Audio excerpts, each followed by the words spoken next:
quelques mots. Je suis jésuite, mais je suis fatigable, pas du tout infatigable, et même parfois un peu découragé, pour être clair. Mais ce sont des assemblées comme les vôtres qui nous portent. Et quand nous sommes aux frontières avec les personnes, et pas seulement pour ces personnes, qui sont souvent présentées massivement, le film va le faire aussi à sa façon, mais aussi peut approcher de façon individualisée. Et j'espère que le film vous montrera qu'on essaie de vivre ça dans certains camps, hotspots de Grèce, comme en d'autres pays du monde. En ce moment, moi, en fait, je ne vis pas en Grèce, je vis à Grande-Synthe, à côté de Dunkerque, et je suis au service du Secours catholique, mais aussi d'autres ONG, en lien avec ce qui se passe à Calais et à Ouistreham, donc sur l'ensemble du littoral ouest-nord de la France. C'est très intéressant, c'est éprouvant aussi, mais je ne vais pas en parler maintenant. Je vous dis un mot sur ce film. En fait, j'arrive de 11 années en Grèce. En 2015, pour faire court, j'ai vu arriver, nous avons vu arriver avec plusieurs amis la vague importante des Syriens surtout qui arrivaient de par la Turquie sur les côtes grecques, et rien n'était en place lorsque, par exemple, à Lesbos, où je me suis rendu en septembre 2015, 30 à 40 000 réfugiés syriens, des familles entières se retrouvaient sur les quais de la ville de Mytilène, la capitale de Lesbos, sans aucun moyen logistique de survie. C'était très impressionnant. Et les Grecs eux-mêmes étaient, je dirais, envahis, complètement débordés sur ces îles. Il y avait Lesbos, mais il y avait aussi Leros, Chios, Samos, etc., qui sont des îles qui sont très proches de la frontière turque.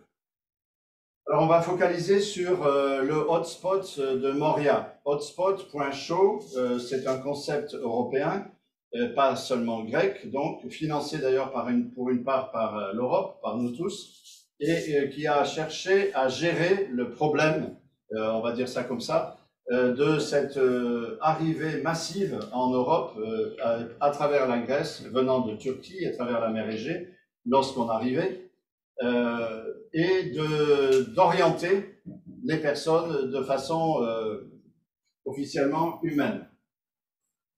Je ne dirai pas plus, on verra après. Moria, c'est un petit village à 8 km de Mytilène qui avait déjà une petite caserne militaire de 500 places à peu près. Je l'ai connue à ses tout débuts. Elle était encore caserne militaire en 2015 et très rapidement, elle est devenue un lieu officiellement de retenue, rétention, pour environ 500 réfugiés qui arrivaient déjà assez massivement, la nuit surtout, par des petits bateaux que vous avez déjà vus assez terribles, des zodiacs artificiels, où sur 15 places, en fait, on passait à 70 places. Ce camp est arrivé jusqu'à 7500 places. 7500 places, pas du tout parce qu'on avait structuré les choses, mais parce que ça débordait de partout. 7500, c'était le nombre en 2016, lorsque, par exemple, le pape François, que j'ai eu le plaisir d'aider à arriver pour visiter, comme il l'avait fait à Lampedusa, avec, c'est très important, le patriarche Bartholoméos basé à Istanbul, qui est l'autorité morale pour les orthodoxes dans la région. Tous les deux, je les ai vus pleurer à la sortie de cette visite de 4-5 heures comme des aumôniers de prison à l'intérieur de ce camp. Lorsque mars 2020 est arrivé et que nous sommes tous ici aussi entrés en confinement général, le camp de Moria était de 20 000 personnes. Et j'apprenais que ce camp allait être abandonné plus ou moins par les ONG, par beaucoup d'associations et autres, et que les gens allaient être encore plus confinés. C'était déjà un camp de détention et non plus de rétention. Et donc, mon sang n'a fait qu'un tour, c'est simple, j'étais pas très loin, j'étais à 8 heures de bateau, j'ai décidé de m'y rendre et d'y rester les mains vides au départ. Donc, le reste, le film le raconte, nous allons le voir. Ce que je vous propose après le film, c'est de rester un petit moment en silence. D'abord, on a besoin de recevoir ce film. Non, oui. Alors aussi, pardonnez-moi, parce que dans ce film, je suis un peu présent, un peu trop présent, mais c'est comme ça. Ils ont voulu monter le film comme ça, j'y suis pour rien. Mortaza est un ami journaliste afghan qui est en ce moment à Kaboul. On peut avoir une pensée pour lui, c'est un jeune afghan assez étonnant, qui est journaliste pigiste pour Arte. Ce film va passer sur Arte et on en est content en 3 langues le 10 juillet. Il est malade, il a eu un Covid indien qui l'a rattrapé et il est à l'hôpital à Kaboul. On peut avoir une pensée pour lui parce que c'est pas possible qu'il passe l'arme à gauche alors que on a besoin de lui. Et que c'est quelqu'un qui a de l'avenir avec son pays et nous tous. Et puis Laurence Monroe, réalisatrice du film, est une amie journaliste qui a travaillé à Bayard Presse, qui a écrit aussi souvent dans La Croix, et puis qui s'est lancée dans la production de films, dans la réalisation de films, et que je remercie aussi beaucoup à travers les ondes, parce qu'elle a beaucoup donné pour aller jusqu'au bout de ce film et le réaliser, en partie grâce aussi à KTO, et puis plus tard à Tita Productions, qui est une petite production, mais qui a du courage et qui avance dans son travail. Voilà, je ne dis pas plus. Bonne vision, et en réel, en existentiel. Et puis, nous partirons de la matière même du film. Ce que je vous propose, vous voyez, c'est de voir, d'entendre, de regarder, d'observer ce qui se passe. Les personnages, le son, le ton. Qu'est-ce qui se passe exactement? Voilà, on pourra essayer de partir de ça, puis après on ira vers d'autres chemins. Le son.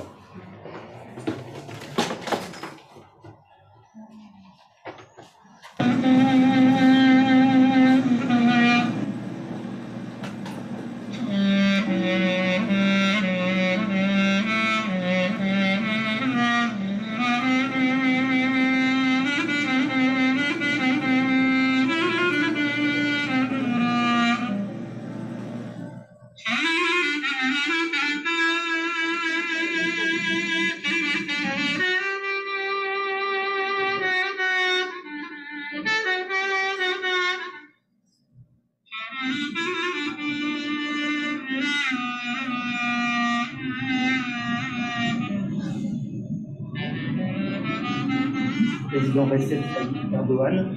Cette actualité, cette urgence humanitaire, on en parle ensemble. Son nom, Moria, son emplacement, l'île grecque de Lesbos, en Méditerranée, tout près de la Turquie. Ce camp de réfugiés créé il y a 5 ans pour accueillir 2200 personnes exilées en compte aujourd'hui plus de 19 000 habitants. Depuis le lundi 23 mars, le camp est coupé du monde et le gouvernement ultra-conservateur du Premier ministre grec Mitsotakis le désigne comme une bombe sanitaire. Nous allons essayer ensemble de comprendre ce qu'il se passe sur le terrain et ce nouveau danger mortel que représente la pandémie de coronavirus. Et pour... Attention, le gamin.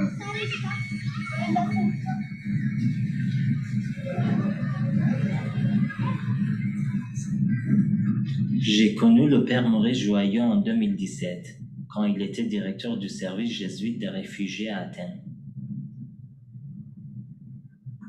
Au moment où le monde entier se confine, où la plupart des ONG et des journalistes quittent le plus grand camp de réfugiés d'Europe, Maurice et moi décidons d'y retourner.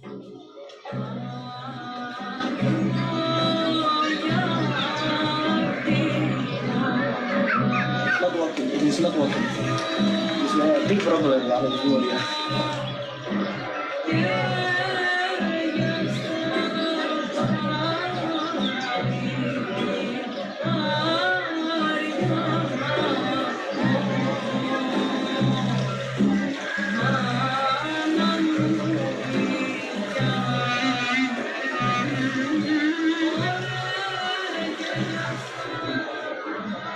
Ma priorité, ça a été d'abord de venir.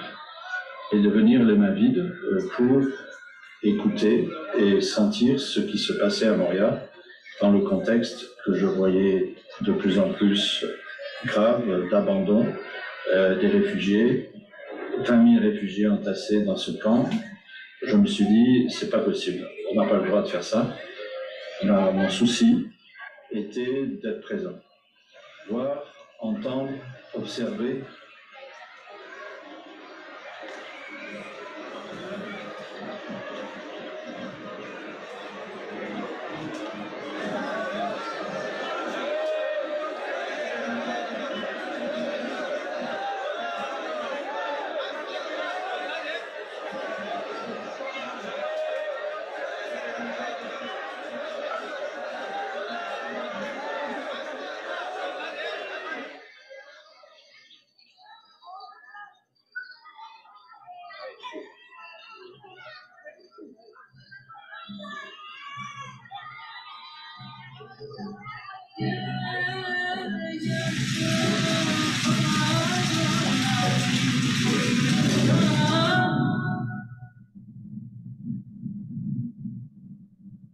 Lors de cet incendie du mois de mars, les pompiers arrivent trop tard.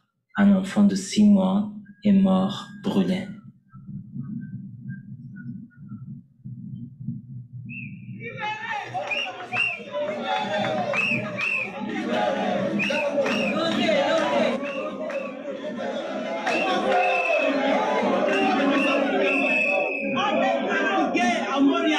Nous en avons marre. On est fatigués.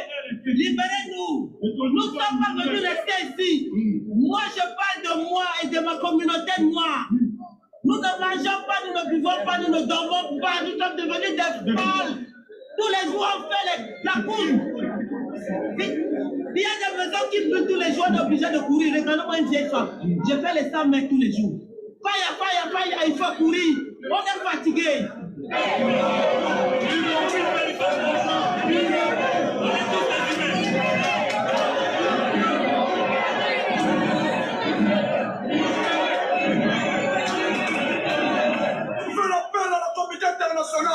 À l'Union européenne, à la gouvernement de bonnes solutions pour nous les immigrants de Moria. On a risqué nos vies pour traverser la mer Égée, pour venir ici, non pour vous nous abandonner.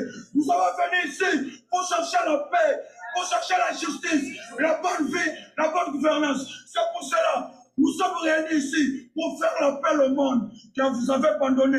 Pourquoi? Il y a le coronavirus ici. Il y a le coronavirus. Tous les entiers sont fermés. Toutes les administrations sont fermées. Nous sommes abandonnés vers nos enfants. Des mamans avec des bébés. Où va le monde? Ça, c'est l'Europe. J'ai partagé la colère de cet homme sur les réseaux sociaux et cette vidéo est devenue virale, des centaines de milliers de vues. Mais rien n'a changé après cette manifestation d'avril, et lui a été arrêté et emprisonné. Quant à moi, j'ai reçu des menaces d'un député grec d'extrême droite. Je dois être prudent, car le camp reste interdit aux caméras.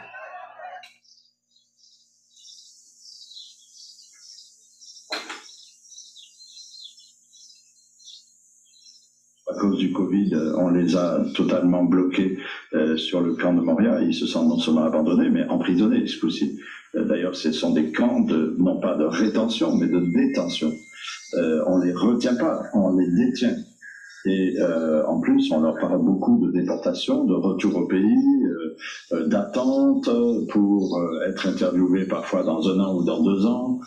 Comment tenir dans ces situations-là avec une certaine dignité et une bonne image de soi? C'est impossible. Je pense que nous devons, d'abord respecter le droit international et écouter ce que ces hommes et ces femmes ont vécu, ce qui a fait qu'ils soient dans cette situation de demande d'un asile, d'un minimum d'accueil et plus tard d'intégration. Quitte à ce que certains continuent de revenir dans leur pays, la vocation de beaucoup de réfugiés, c'est le retour au pays un jour.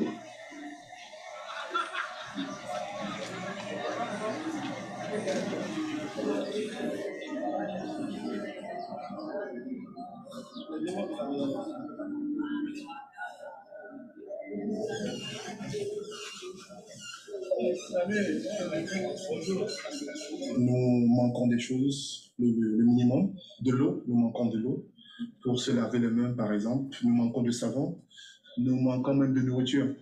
Moi par exemple, j'ai fait 1 semaine, j'arrivais pas à manger, je vomissais, pourquoi? Parce que la qualité de nourriture n'est pas bonne. Et je suis obligé d'acheter par exemple des sandwichs ou essayer de faire quelque chose à titre personnel pour manger. C'est vraiment difficile. Sans toutefois oublier les attaques chaque jour. Vous n'allez pas croire, mais la nuit, je pisse dans une bouteille parce que j'ai peur de sortir. Nous sommes dans une prison à ciel ouvert. C'est quoi en fait cette politique? Qui est-ce qu'on doit accuser? Nous n'avons pas le droit d'aller en ville. Nous devons rester confinés au camp. On ne fait que prolonger. Si déjà on nous arrache cette petite liberté, le camp c'est l'enfer. Toi, ça fait combien de temps que tu es là? Je suis ici depuis 7 mois. 7 mois déjà. Ouais, 7 mois. Tu sais, une des raisons graves, difficiles, c'est que, mais c'est pareil pour l'Afghanistan en fait, normalement, vous venez de pays, Cameroun, Congo, etc., qui ne sont pas considérés comme des pays en guerre.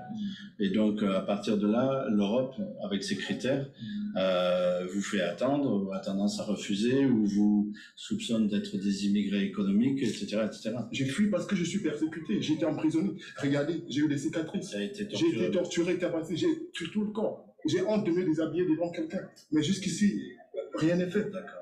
Ils disent on donne pour le pays en Tu guerre. n'as pas eu encore l'occasion de leur raconter ça? Je n'ai pas eu l'occasion. Je suis entré à la petite interview, comme ils appellent souvent, mais ils ne m'ont même pas donné le temps de m'exprimer. Ils ont juste dit, OK, viens dans un an. C'est traumatisant. Oui, bien sûr. C'est fou, même. Et je suis toujours enfermé ici, dans ce foutu système. Ouais.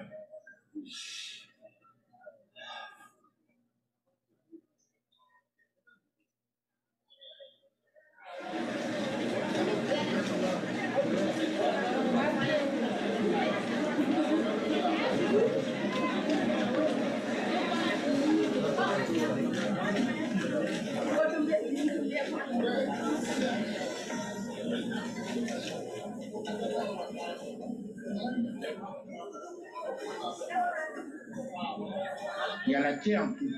Il y a la quai partout.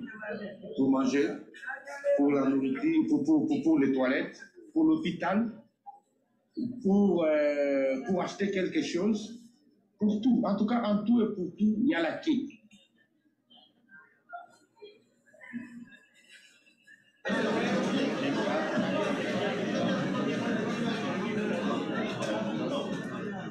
Ce n'est pas un produit médiatique, Lesbos, ce n'est pas un produit touristique, c'est le produit amer de la guerre qui vient sur nos terres à travers des réfugiés. Non pas des immigrés, des réfugiés, des gens qui fuient de la violence, qui fuient les bombes, qui fuient l'injustice, la mort innocente d'enfants, de femmes et autres. Ce ne sont pas des touristes, ce ne sont pas des conquérants non plus, parce qu'on a tendance en Europe à les voir dans certains milieux comme des islamistes cachés, des gens qui viennent nous prendre le travail et le pain. On tient des discours sur eux qui sont des discours très souvent imaginaires et stigmatisants, qui sont absolument injustes.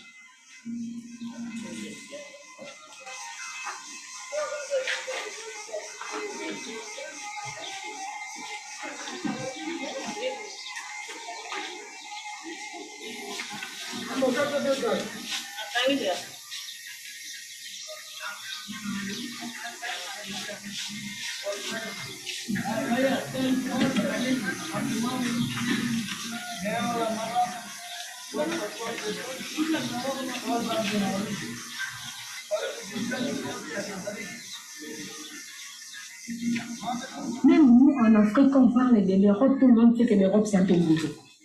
On est venu ici en Grèce, on a vu ce qui s'est passé. J'ai fait ma demande d'asile. On m'a accepté, bien sûr, c'était la première chose, on m'a accepté, on m'a pas refusé. On m'a donné une carte qu'on appelle Ausweis. On m'a dit que non, je dois passer à la grande interview jusqu'à 2021. Et moi, donner rendez-vous en 2021. C'est là, je veux dire que quand on m'a donné 2 ans après. 2 ans, donc je dois rester dans cette île pendant 2 ans. Ouais. 10 000 euros. Alors que tu es médecin, que tu as fait presque 10 ans d'études, Oui. et que tu te retrouves comme ça, Oui, comme ça. oui, c'est pas une vie facile. Il n'y a pas l'hygiène, il n'y a pas la protection. Maurice, je t'ai dit, frère, moi, on m'a violée ici à Montréal. L'MSF connaît très bien l'Organisation mondiale. Ces hommes-là m'ont dit que si je les dénonce, on va me tuer. Et chaque jour, les gens meurent à Montréal. Chaque jour, les sang coulent à Montréal. Il n'y a pas la protection. Et je suis à danger ici. Je suis même incapable de me défendre mon droit ici. Protège-moi.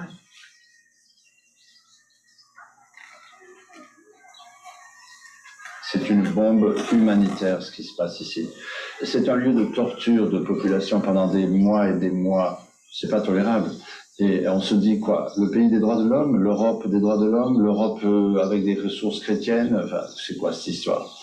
Pour eux, c'est une énorme déception. Et c'est aussi, pas seulement une déception, c'est aussi une accusation profonde. Ne nous étonnons pas qu'un islamisme naisse là-dessus, qu'une sorte de colère contre le blanc pour ce qui est l'africain ou l'occidental soi-disant chrétien monte très fort.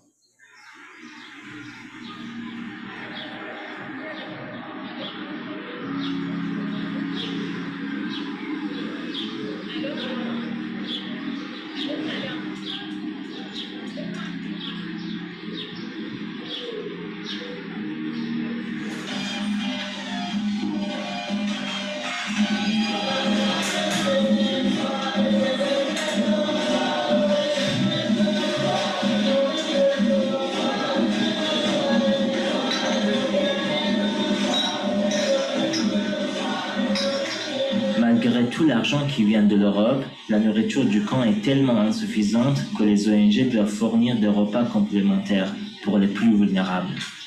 L'ONG basque Zaporiak cuisine avec les réfugiés pour les réfugiés. Nous nous demandons tous où peut bien passer l'argent de l'Europe.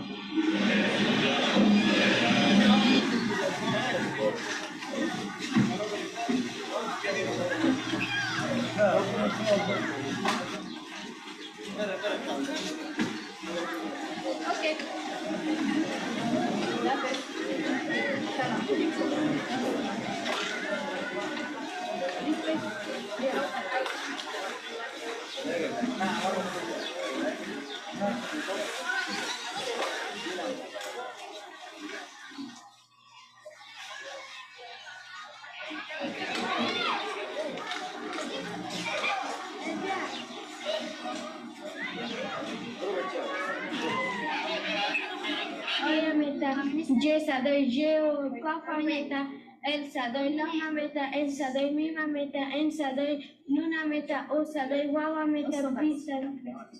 Ça, je me lâche. Ça, je And they have A, B, C, D, E, F, G, H, I, J, K, L, M, N, O, P, Q, R, S, T, U, V, W, X, Y, Z,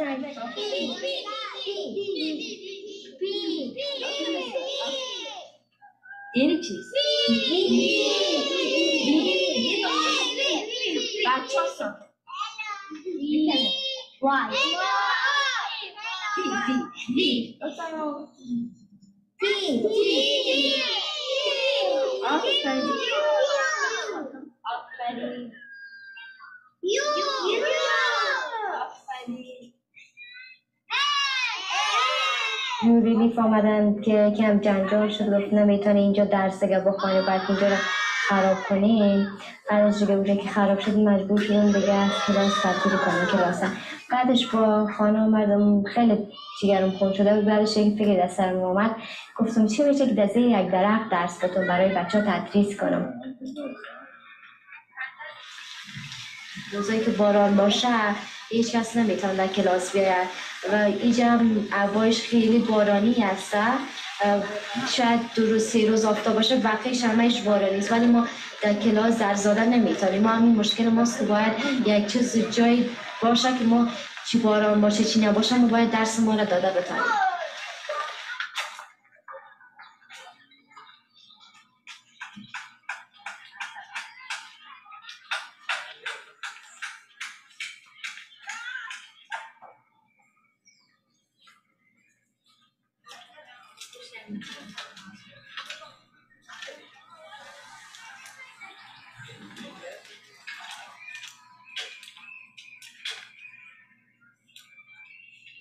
Combien de personnes n'ont jamais été regardées dans ce camp?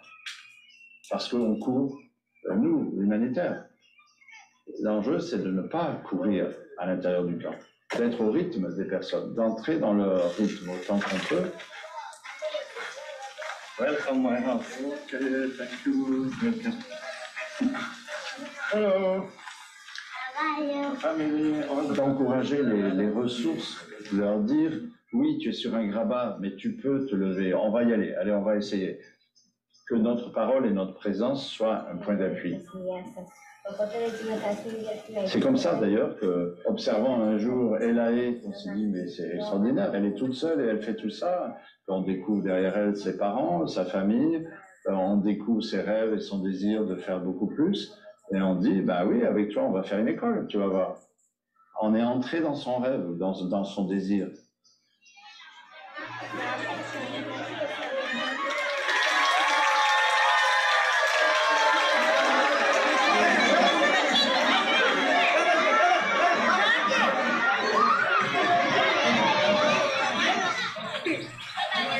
En sollicitant son réseau, Maurice a rapidement trouvé les 500 € nécessaires pour la petite école d'Elaha.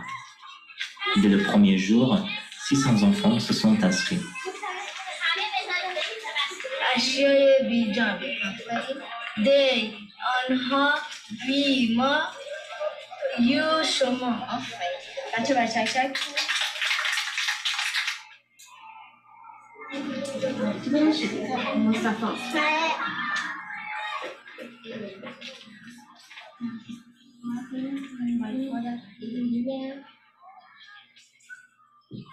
از قبل تا الان خیلی تغییرات اومد.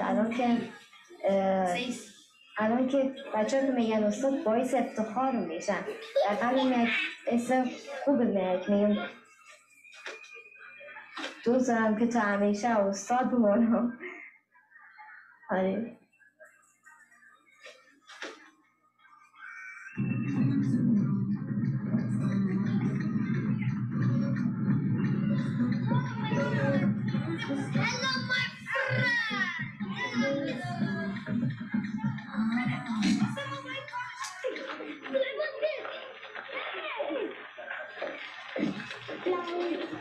Ça va?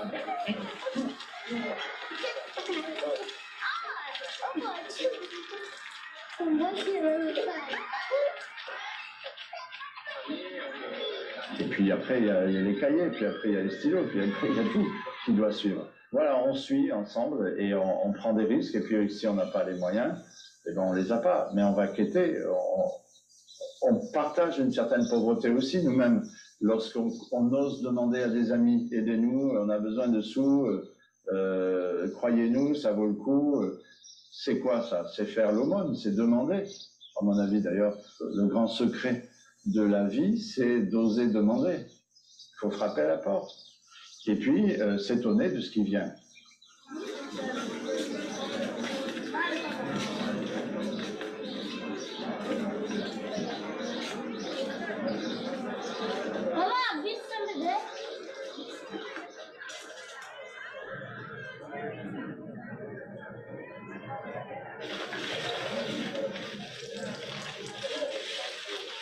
Vous savez, comme j'ai les reins qui me font mal et aussi j'ai les crampes. Ça fait combien de temps que tu as des crampes? Ça fait pratiquement une semaine. Je peux te donner ça, je suis ici. Et des pompes, c'est un anti-inflammatoire. Je te cherche quelque chose là comme un antibiotique pour te soulager un peu parce que ça peut t'aider. Bon, voilà, D'accord. Je suis allée parce qu'il n'y a plus de médicaments. Il n'y a pas d'accès des médicaments. Qu'est-ce qu'il faut en plus? Bon, ici, on a vraiment besoin. D'abord, on a besoin surtout des antibiotiques. Ouais. En premier lieu, on prend l'amoxicilline parce que c'est une antibiotique de bêta-lactamine. Ça lutte contre les infections urinaires, les infections génitales. Et pour cela, avec la condition qui se passe ici à Montréal, on a vraiment besoin de ça. D'accord, d'accord. Ouais. Il y a des femmes qui sont enceintes qui peuvent perdre leurs enfants à cause des infections qui peut aussi nous l'amener les enfants. D'accord. Ouais, on a besoin des antibiotiques, des Proginax, des métro, des infections. Alors il y a des choses que je peux donner, mais il y en a d'autres que je ne peux pas parce que ça demande une prescription des médecins et il y a des antibiotiques forts qu'on ne peut pas trouver à la pharmacie en direct. Il faut que ça passe par MSF et par les médecins officiels du camp, tu vois. Quand tu parles là-bas, on est nombreux, il n'y a pas moyen d'aller même à l'hôpital.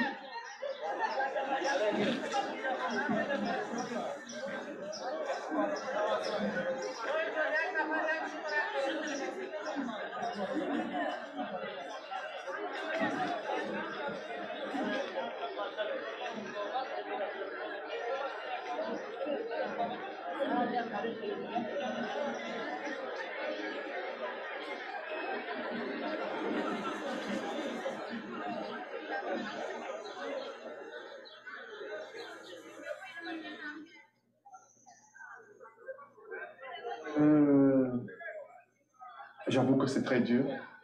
les premiers mois, j'arrivais pas à tenir. J'arrêtais pas de pleurer. Maintenant, j'ai décidé de mettre tout ça derrière moi, prendre ma vie en main. Depuis quelques mois, je travaille en tant qu'interprète français, anglais et arabe. J'essaie d'aider. En fait, je trouve un peu du réconfort en aidant des gens. J'essaie de venir en aide à tout le monde.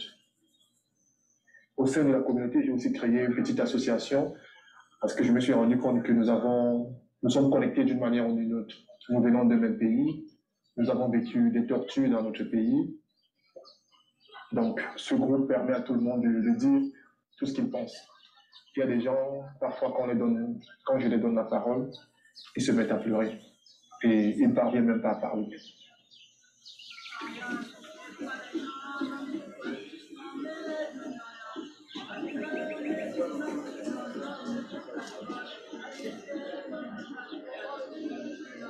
Le printemps est bien installé. Nous pouvons circuler librement depuis le 4 mai. Seuls les réfugiés restent enfermés de force à Montréal.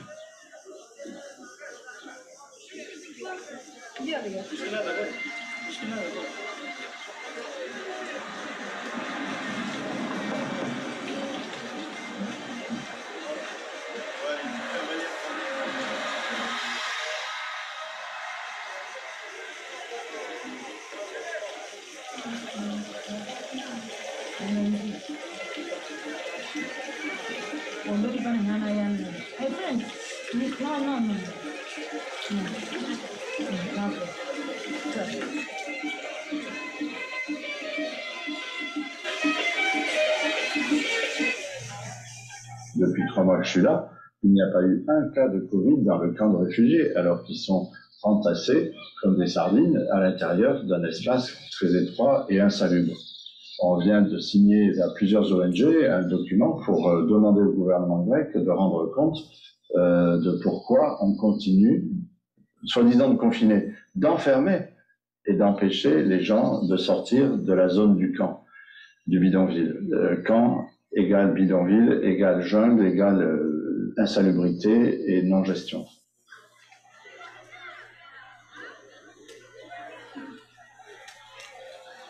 Les frères Maurice ne donnent pas de résidence grecque, ils ne donnent pas la carte bleue, ils ne donnent rien. Il ne peut pas nous aider à quitter ici. Il n'a pas de l'influence d'aller à Yasson, ne donnez à tel, vous ne donnez pas à tel, il ne peut pas. C'est comme si le Grec ou l'Union européenne ne voit rien de nos marches. Mais nous, on a fait tout ce qu'on a épousé notre énergie, faire des marches, afin que nos voix, les messages puissent être entendus. Mais là, jusque-là, je ne vois rien de spécial. Je ne suis pas tout à fait d'accord sur l'inefficacité. Je peux te dire que dans la presse internationale, ça se sait. Donc, je continue de penser et de dire, protester, exister. L'espoir, ça reste important à entretenir en vous.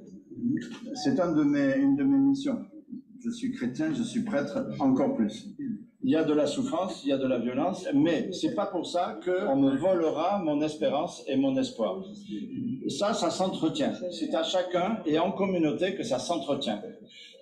Donc on vient à l'hôpital, parastamol. Mal au ventre, parastamol. Moi je demande, qui est l'Europe? Qui est l'Europe? L'Europe là c'est quoi?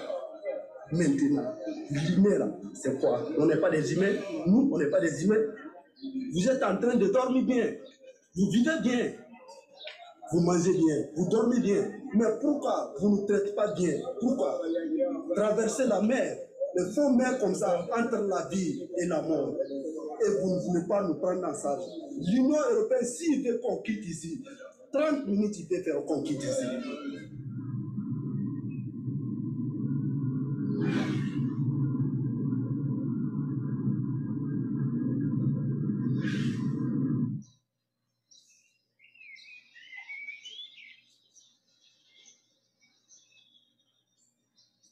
Je dirais que même dans leur malédiction, dans l'interpellation qu'ils nous font en nous disant que nous sommes méchants, parce que nous ne sommes pas justes et que nous les faisons souffrir injustement en bien des situations, ils nous bénissent. Un cri peut être une bénédiction, est une bénédiction. La rudesse de leurs paroles et de leurs cris vient à éveiller en nous, pour le meilleur, des ressources qui peut-être ont été enfouies dans nos embourgeoisements, nos sécurités, nos peurs et nos nombrilismes.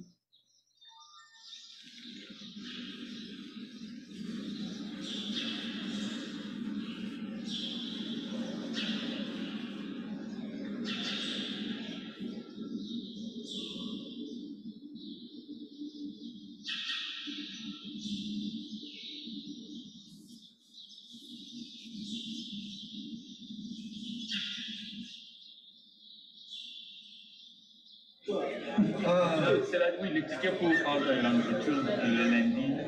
Oui. Bonjour. Hey, personne. Hey. It's for the distribution of food. Il parle français. Ah, d'accord. Tu es de Somalie ou tu es de... Somalie aussi, voilà.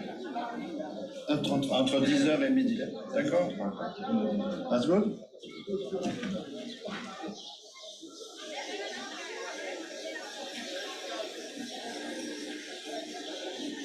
Ça, c'est pour une personne.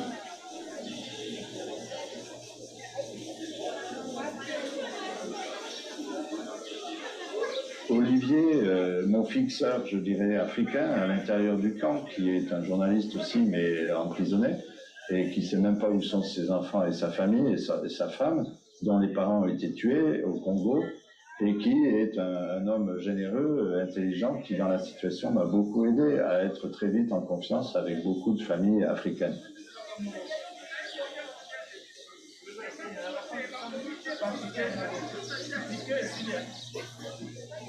Ils m'ont fait comprendre qu'ils avaient faim, tout simplement. Ils m'ont fait comprendre qu'ils ne pouvaient pas arriver à digérer, malgré leurs efforts, ce qu'on leur donne en portions alimentaires. Donc je me suis mis avec eux à organiser une solidarité alimentaire, disons, pas seulement une assistance, comme à Libye, je dirais, pour se lever.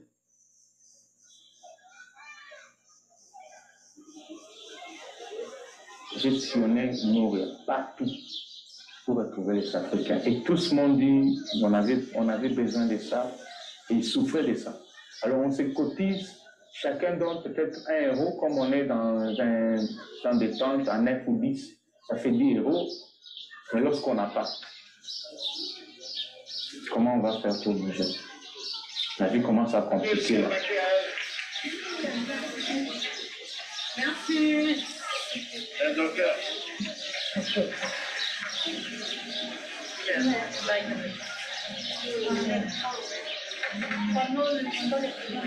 Ici, les camions ne sont pas autorisés à entrer dans les camps.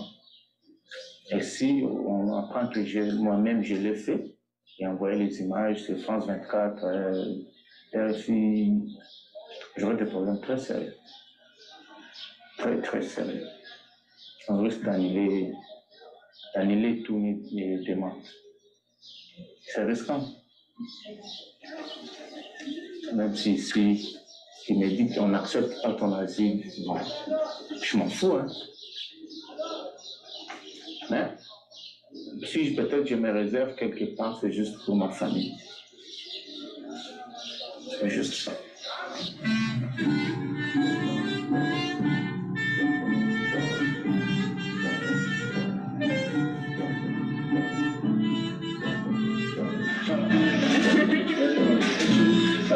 Thank you very much. Thank you. Bye-bye.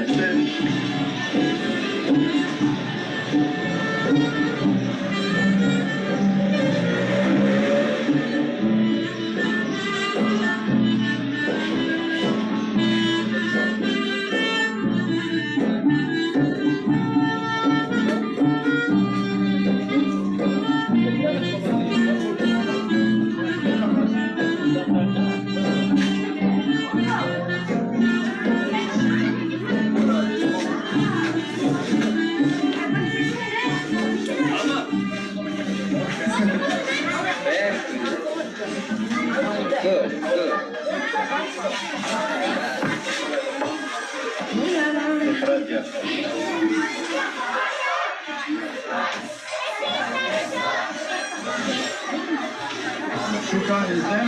Yes, yes.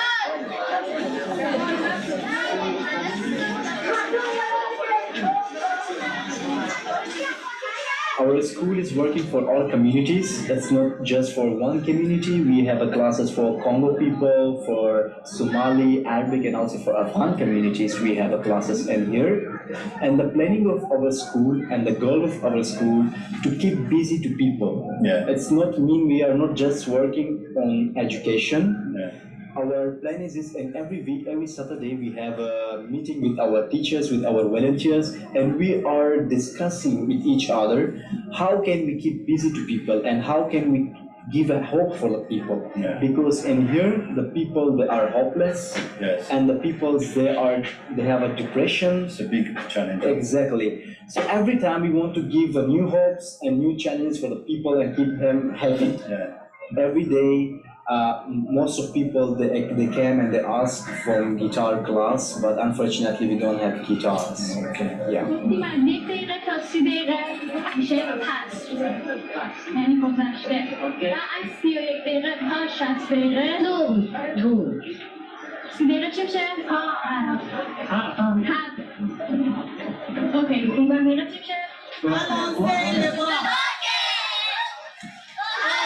Soulevez les pieds. Ok, ok. Balancez les bras. Ok, ok. Soulevez les pieds. Ok, ok. Balancez les bras. Ok, ok. Soulevez les pieds. Ok, ok.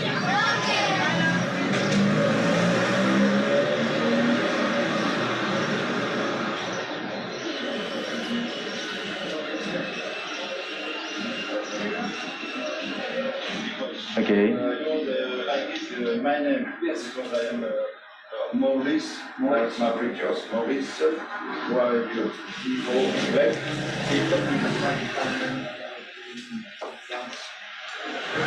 Electric. Yeah. It's not. We don't have a sound without electric.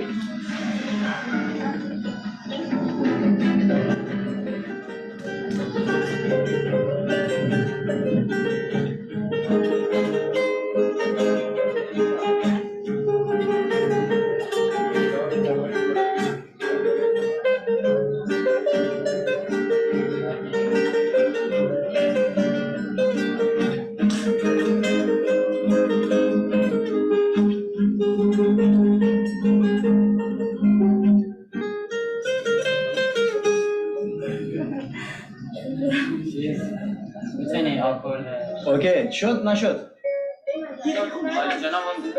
1 2 3 and گل میزنم از صبح زیبایی چشمامو میبندم و میبینم دنیا رو با چشم تو میبینم دنیای من با عشق درگیره عشقی که تو نباشی میمیره و چیز یاسین تو دبن اشتغال داری آکورد از پشت میپره ردم میپره آکورد نمیپره این دست پایین بلند بشه.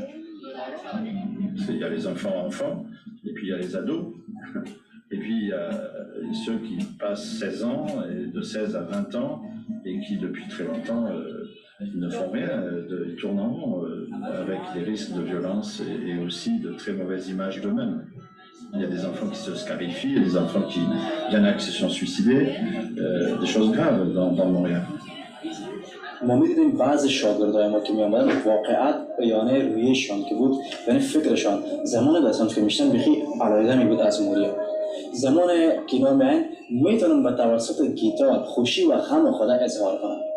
بعضی مردم هست که خوشی و غم خود نمیخواد که با مردم شریک کنن اما میتونه با گیتار خوشی و غم خود اظهار کنن.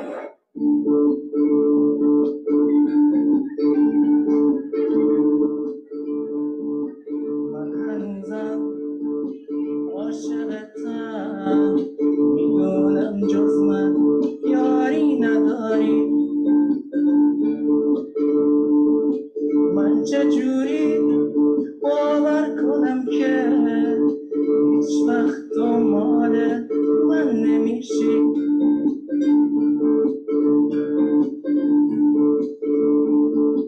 عاشق بودن و با تو فهمیدم دوست داشتن و تو چشم تو دیدم از همون لحظه لحظه آینده رو دیدم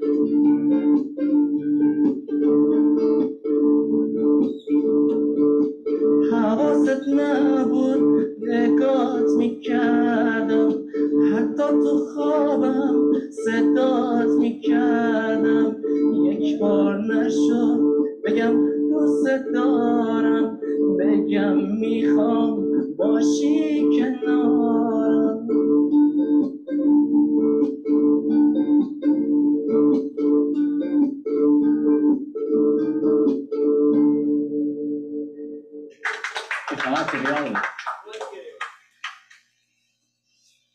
Au cœur des détresses et des lieux de chaos et de grande souffrance, il me semble important non pas de sans arrêt être en réaction à la détresse, au mal, au malheur et à la maladie, et en lutte.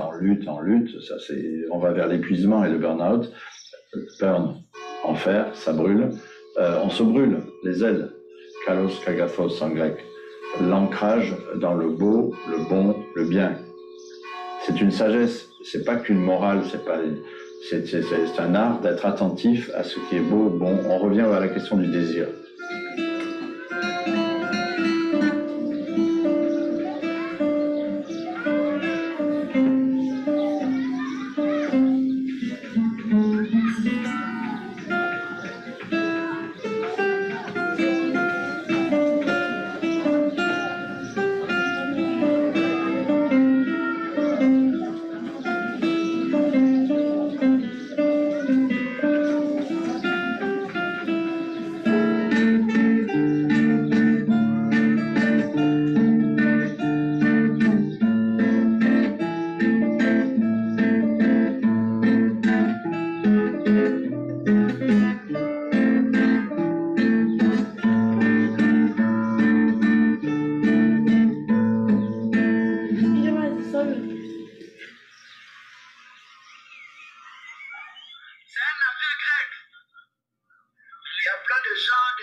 Qu'est-ce qu'on peut faire ensemble? Le bateau grec est venu, il a détruit notre moteur, il a pris notre carburant et ils sont partis. On est là tout près de Montréal. Et en plus du trafic de bateaux, du trafic de moteurs, et les vies des uns et des autres, tout le monde s'en fout. Ils sont proches de la Grèce. C'est de l'enfer en pleine mer.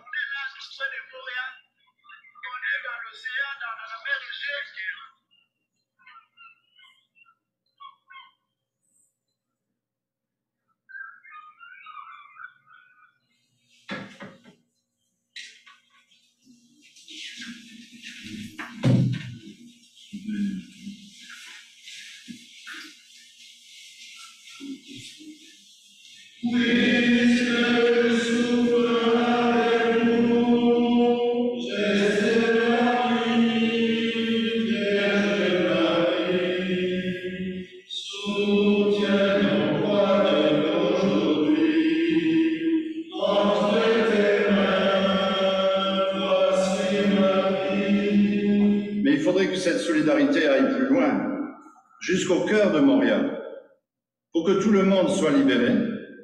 Et là, je ne m'adresse pas aux Grecs, je m'adresse à l'Église orthodoxe, je m'adresse à l'Église catholique, je m'adresse au gouvernement européen, pour qu'enfin on entende qu'il y a une manière de faire société et de faire corps aujourd'hui contre toute forme de maladie, de la santé du corps, mais aussi du corps social, qui demande davantage de justice, davantage de paix, davantage de vérité dans les relations humaines entre les nations et davantage de compréhension que ce sont les plus pauvres qui, dans cette histoire, payent la souffrance, meurent souvent à cause de nos lois. Mais est-ce que nos lois n'ont pas besoin d'être changées ?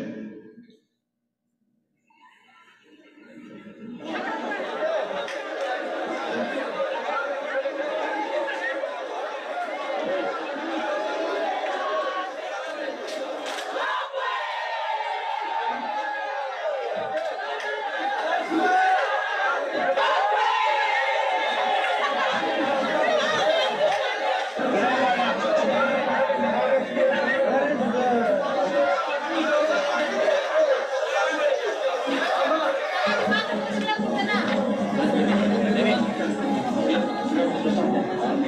باي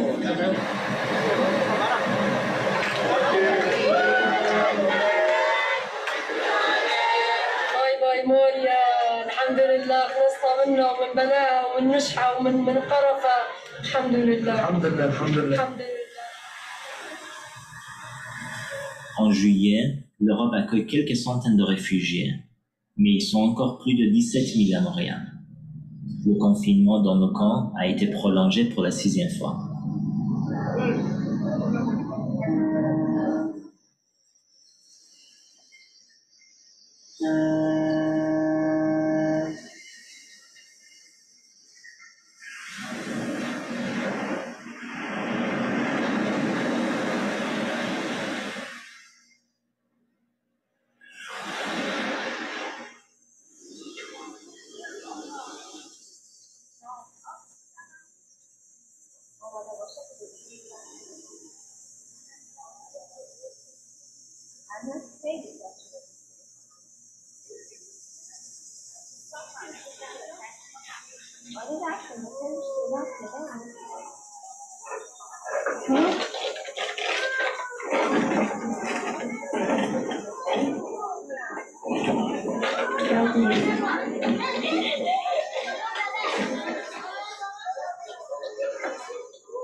خیلی پنجاه میکنه اون بچه ها نگاه ازت واسه سوارشون تکیله باید آب میارن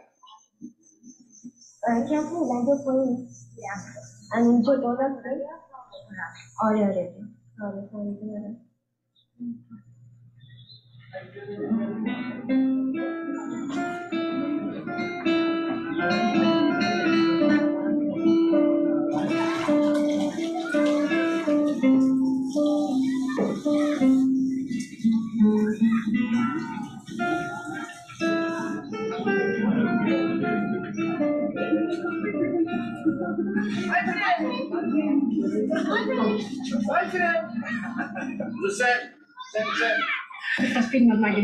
Ça, c'est ma consolation, le pain.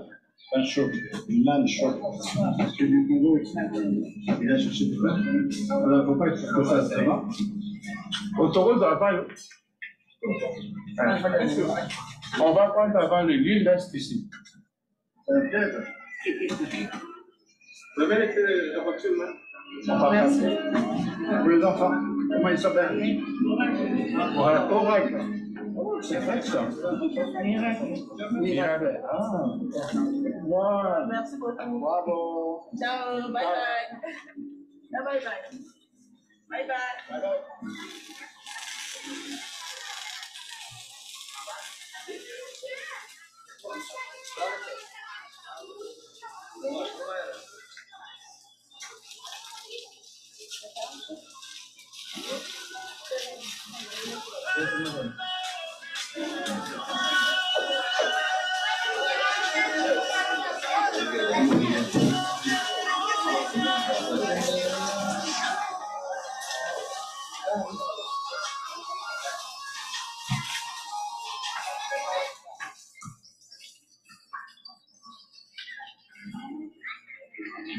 Tolong ini. Oh, gini? Belum tolong. Ini. Siska. Kata keşke. Ini. Oh. Kaşku. Kaşku. Ini. Yok tutar. آزادی چنین است داره کلم میکنه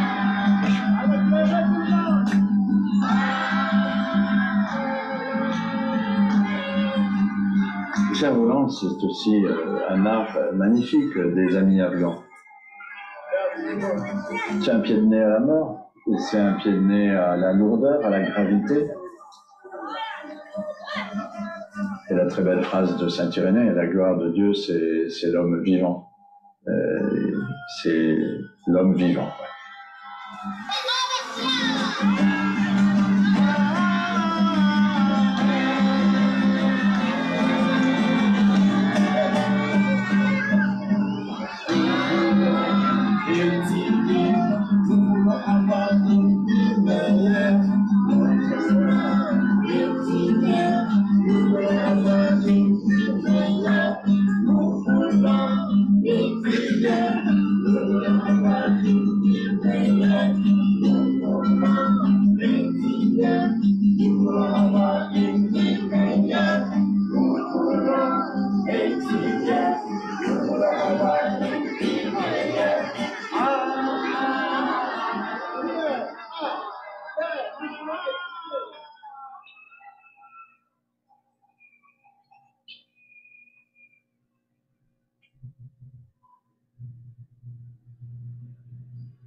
En septembre, le camp brûle totalement. Par miracle, pas de mort, mais plus rien. Des guitares, des tableaux, des cerfs-volants, des cahiers, tout est réduit en cendres.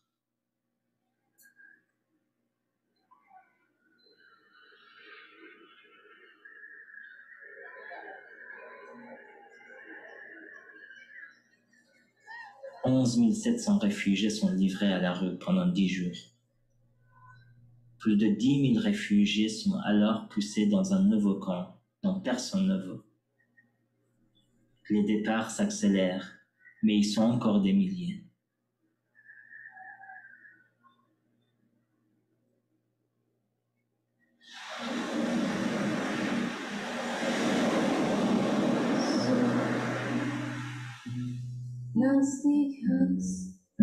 Elaha et sa famille sont enfin sortis du camp. Ils sont hébergés temporairement dans une maison près d'Athènes. Olivier a obtenu l'asile. Il tente sa chance comme journaliste à Lesbos. Massi a pu partir à Athènes, où il travaille sur un nouveau projet d'école dans un autre camp. Candy est à l'abri dans un appartement sur le port de Lesbos. Abdoulaye continue son travail d'interprète bénévole dans le camp. Et le Père Maurice Joyeux est en mission à Calais et Grande-Sainte. Tout reste à faire pour accueillir dignement les réfugiés.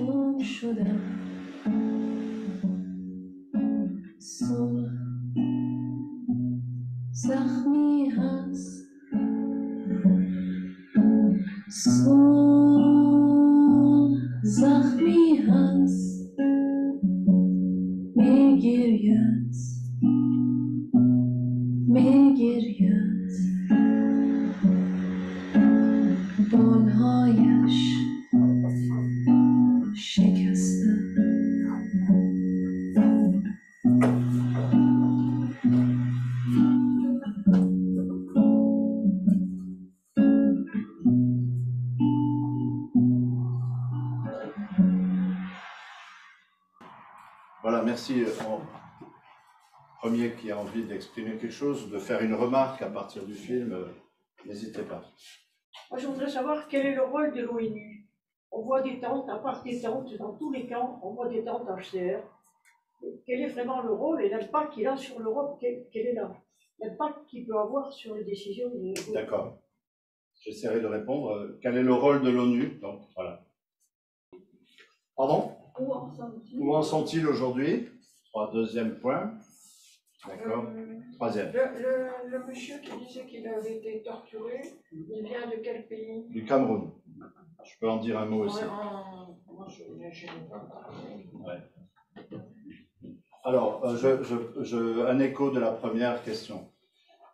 En 2015, lorsque est arrivée la première vague des réfugiés de Syrie vers la Turquie,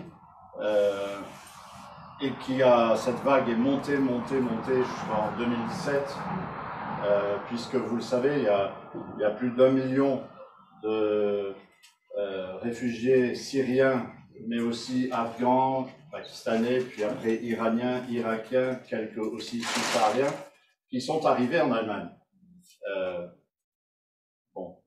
Le HCR à Athènes en 2015, au commissariat aux réfugiés, donc le bras actif de l'ONU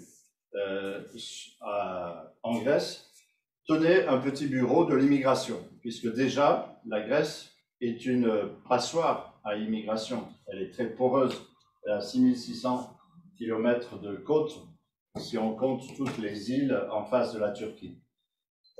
Et ce bureau est passé en un an à 450 salariés. En un an. Et j'ai connu la responsable du HCR à Athènes qui a géré cette montée en puissance de l'ONU en termes d'action sur la Grèce. Donc tout d'abord, pour vous dire, l'ONU a été très présente et très rapidement, autant que possible, sur Athènes en un an.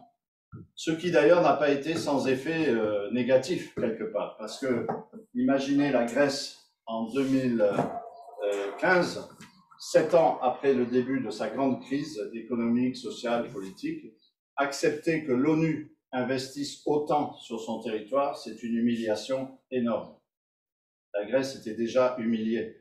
Et du coup, celle qui dirigeait cette ONG, qui arrivait, ce HCR, ce Haut Commissariat aux réfugiés, un jour, je me suis dit, il faut vraiment que j'aille la rencontrer. Moi, j'essayais de fonder JRS, le service jésuite des réfugiés, Jesuit Refugee Service. Et depuis un moment, je n'avais pas le temps, etc. Mais je dis, je suis idiot, il faut vraiment que j'aille lui parler. Je suis allé la rencontrer, j'avais eu enfin un rendez-vous. On s'était dit une demi-heure. Je suis resté presque 3 heures avec elle pour l'écouter.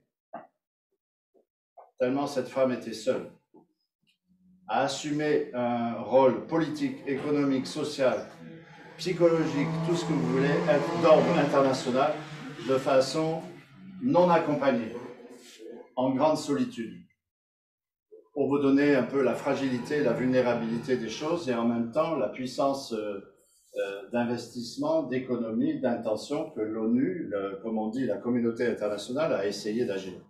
Donc il ne faut pas dire que l'ONU n'a rien fait, que l'ONU ne fait rien, que le HCR ne fait rien. Ils ont fait beaucoup. Et je les défends énormément aux yeux de certains qui, à travers le monde, disent que toutes ces organisations ne servent plus à rien. Je trouve ça super dangereux. Et je tiens là-dessus à insister. Ceci dit, c'est très difficile pour l'ONU, comme je viens de dire, d'avoir sa place, parce que c'est humiliant pour un pays qui se considère comme en Europe, etc., dans la modernité, de se laisser aider sur un sujet comme celui-là. Et du coup, le HCR, mais aussi beaucoup d'autres ONG, nous avons été barrés pour essayer d'agir dans les camps, pour essayer d'être responsables de tel ou tel, par exemple, accès à l'éducation dans des endroits précis, comme Moria ou ailleurs. Nous avons eu énormément de difficultés, de 2015 à encore aujourd'hui. Parce que la politique intervient là-dedans. Alors, je ne suis pas contre la politique, ni contre les politiciens, j'en fais aussi à ma façon, mais quand l'idéologie, quand l'orgueil, quand la manipulation des phénomènes graves de société entrent en jeu, les réfugiés ne sont plus des réfugiés, ce sont des otages. Et ils deviennent des otages, par exemple, des relations entre la Turquie et la Grèce. Ils deviennent des otages des relations de géopolitique en mer Égée, comme vous le savez, où la Russie, l'Europe, la France, le Moyen-Orient, à travers Beyrouth et autres, Chypre, se bagarrent à cause du gaz en mer Égée. Il y a 4 millions de réfugiés en ce moment syriens dans les camps en Turquie. Bon, voilà. Je plante ça pour répondre à cette question. La deuxième, la deuxième remarque, c'était où ils en sont aujourd'hui. Bon, le 8-9 septembre, donc tout ça, tout ce que vous avez vu a disparu. Alors d'abord, je voudrais qu'on ait une pensée pour les 4 jeunes Afghans qui ont été emprisonnés dans la foulée de l'événement et qui viennent d'être jugés pour 7 ans de prison à Athènes, accusés d'avoir mis le feu à tout ça. Et je regrette, mais moi je sais, parce que j'étais pas sur place à ce moment-là, je venais de partir quelques jours avant, mais j'ai quand même pas beaucoup de contacts et de récits, que ce qui est à l'origine de cet incendie, c'est à 2 heures du matin, des policiers qui entrent dans le camp, et comme souvent ça se faisait en pleine nuit, mais là c'était à cause du Covid ou avec la Libye Covid, et qui demandent à une famille, en les réveillant à 2 heures du matin, et bien sûr vous imaginez c'est en grec, ils ne comprennent rien, c'est compliqué, on se réveille, on est complètement paumé, et ils leur demandent de dégager pour aller dans la zone anti-Covid qui a été construite à la place des écoles que nous avons présentées. Et en verse, grand vent ce jour-là, et le vent peut être terrible sur l'île de Lesbos, et tout est parti en un grand coup d'incendie où tout le monde a eu parce que tout le monde est en veille pour fuir et a eu l'intelligence de fuir immédiatement. Donc il n'y a pas eu de mort à ce moment-là. Mais il y a eu une deuxième vague d'incendie le lendemain. Et c'est dans cette deuxième vague d'incendie que nos écoles ont disparu. Et ça, je le sais de source sûre, ce qui s'est passé à ce moment-là, ce sont des milices grecques de Chrysi-Avli qui sont intervenues, auxquelles je me suis déjà affronté à Lesbos, plusieurs fois. Pas seulement moi en direct, mais entre eux, etc. Bon, voilà. Bien sûr, pour apaiser l'opinion publique en Grèce, pour réaffirmer une autorité morale du gouvernement, etc., on fait des justices à l'emporte-pièce et on accuse 4 jeunes Afghans. Comme ça, c'est clair, c'est réglé, on passe à autre chose. Je regrette, mais c'est d'une injustice profonde. L'autre chose, c'était où ils en sont-ils? Donc, dans les 15 jours qui ont suivi, environ 10 à 14 000 personnes n'ont pas trouvé d'aide. Ça a été très difficile d'accès pour la sécurité, pour l'accès à la nourriture, etc. Ce qu'on a vu à des moments là. Il a fallu inventer beaucoup de choses. Et ils ont été ensuite poussés très vite dans ce camp qu'on voit juste à la fin, de tentes très neuves et très propres et tout ça, qui est un camp qui a une capacité de 14 000 personnes, mais en ce moment, ils sont 7 000 dedans. Voilà. Et un autre camp est en construction sur des finances européennes, avec des moyens ONU, logistique, les tentes et tout ce que vous voyez, tout ce que vous voulez, à l'intérieur de l'île de Lesbos, beaucoup plus à l'intérieur, et très loin donc du port. Du coup, les gens vont être encore plus isolés. Ça, c'est le renforcement de la ligne Frontex, qui est en mer, mais aussi qui va se jouer sur des hotspots plus durs, plus militarisés, pour maîtriser les mouvements de tous ces gens-là. C'est vrai à Samos, c'est vrai dans d'autres pays, si vous voulez. Ok. Voilà. Là, il y avait un troisième point, écho, c'était quoi déjà, pardon? La torture au Cameroun. Bon, alors là, je suis un peu sensible et concerné parce que j'ai vécu proche du Cameroun pendant plusieurs années, et là, au Cameroun, en ce moment, comme vous le savez, il y a M. Biya qui est le président depuis 37 ans, qui est complètement cacochine. Hein. Il est les 3/4 du temps beaucoup plus en Suisse qu'ailleurs. Et ils essaient, avec sa mafia autour, de faire passer le fils. Comme ça se fait pas mal en Afrique en ce moment. Il y a une guerre civile au Cameroun. Les anglophones au nord, avec le problème qui se rajoute de Boko Haram qui attaque au Nigeria. Et c'est la Libye pour ne pas écouter du tout la zone anglophone du Cameroun et les considérer tous comme des rebelles. Et du coup, il y a des massacres très très importants au Cameroun. Toute personne qui parle de ça et qui s'oppose, elle ne va pas aller loin. Et je connais très bien le Maurice Kanto, qui est un grand chrétien par ailleurs, un grand juriste international qui a défendu son pays à un moment où le Nigeria lui piquait une part de ses terres, qui a réussi, qui a été même secrétaire d'État, il me disait, à l'injustice, et qui a démissionné de ce poste il y a déjà longtemps, s'est présenté en 2018 pour être président. De façon évidente, il a été élu, son élection a été piquée, et ça continue. Donc voilà le Cameroun, il faut le savoir. Pas du tout la paix au Cameroun, c'est du mensonge. Oui, mais tout va bien au Cameroun. Officiellement. Tout va bien. Si vous demandez d'être réfugié en France alors vous êtes Camerounais, la préfecture, même ici, vous dit mais il ne se passe rien au Cameroun. C'est ça, alors. Ça, c'est il ne se passe rien au Bénin, il ne se passe rien en Côte d'Ivoire, il ne se passe rien nulle part. Oui, tout à fait. Alors, ça c'est le discours comment dire ça, c'est un peu ce que j'essaie d'expliquer à mon ami, justement, camerounais, Abdoulaye, c'est que l'Europe a des critères. Là, par exemple, l'Afghanistan, c'est un pays sûr. Et ainsi de suite. Donc l'Europe s'est donné des critères de discernement, entre guillemets, hein, de discrimination pour se donner des priorités, etc. Comme il y a un retrait des Américains, comme il y a de la géopolitique qui joue, enfin voilà, tout est comme ça, hein, c'est ça qui est compliqué.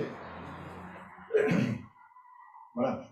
Oui. Oui, Ce que vous venez de nous montrer est horrible. C'est inadmissible. Et ça fait 14 ans qu'on fait presque pas grand-chose. Oui, sans bouger le micro de votre... On ne peut malheureusement pas faire grand-chose. Ça fait 14 ans qu'avec Pierre qui est ici, nous faisons tous les mois un cercle de silence pour essayer de sensibiliser le citoyen de ce qui se passe, de non-accueil, de ces centres de rétention. Pas un centre de détention comme vous, mais même ici, les centres de rétention qui sont plus longs, hein, on n'accueille pas, on ne sait pas accueillir. Modestement, on essaie, mais c'est pas facile. Moi, j'ai la conviction qu'il faut changer de braquet. Je suis très favorable au groupe de silence. Bon, j'arrive de 15 ans, moi, à l'étranger, parce que je ne vous l'ai pas dit, mais avant d'être, en Grèce, où je viens de passer 11 ans, j'ai été dans les camps, dans un grand camp de réfugiés au Rwanda, 10 ans après le génocide, pendant 3 ans. Puis après, j'ai été en Afrique du Sud pour essayer d'ouvrir des camps avec l'ONU et tutti quanti à cause des 4 millions de Zimbabwéens qui étaient déjà rentrés en Afrique du Sud et qui traînaient dans les grandes villes comme Pretoria et Johannesburg. On n'y est jamais arrivé. Barrage politique, parce que dans le pays de l'apartheid, on ne veut pas voir de camp de Noirs sous les caméras de l'ONU. Là aussi, question d'humiliation vis-à-vis de la communauté internationale. On peut avoir de très belles intentions, si vous voulez, hein. Mais les intentions belles, l'enfer en est pavé. Malheureusement, il n'y a pas que le paradis qui en est pavé. C'est pas simple. Alors, et puis j'ai été longtemps à la frontière du Tchad et du Soudan à cause de la guerre entre les Tchad et le Soudan pendant presque 2 ans. Pourquoi je raconte ça? C'est pour dire que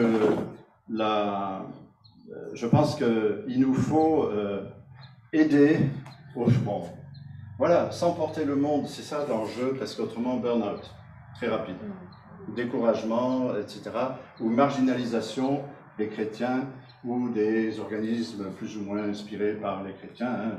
Je mets tout le monde dedans, je ne veux pas baptiser toute l'Assemblée là. Mais je veux simplement dire que tout ça, tout ce que nous sommes, tout ce que nous représentons, si vous voulez, est perçu comme très naïf dans les milieux économiques, financiers, politiques, militaires, pas tous, etc. Et c'est là qu'il y a un enjeu, je crois, de penser la baraque, comme dit Étienne Soum à Auschwitz, d'entrer en résistance intelligente, intérieure, d'être aussi des cœurs pensants, pas seulement des penseurs, des idéologues jusqu'à l'idéologie, si vous voulez. L'indignation, oui, mais ça ne suffit pas. Il nous faut être sur le terrain, il nous faut des ressources humaines. Et moi, ce que je crois, c'est que, bon, voilà, j'accepte de parler parce que ce film est sorti, parce qu'il va aller vers Arte, et j'accepte, mais enfin, si vous voulez, l'essentiel de ma vie, c'est pas ici, hein, c'est pas en train de parler, c'est d'être avec. Et c'est de semer des leviers, de mettre en place des leviers d'espérance et des leviers aussi du côté des autorités politiques et militaires et autres. C'est le cas en ce moment à Grande-Synthe. C'est le cas en ce moment à Calais.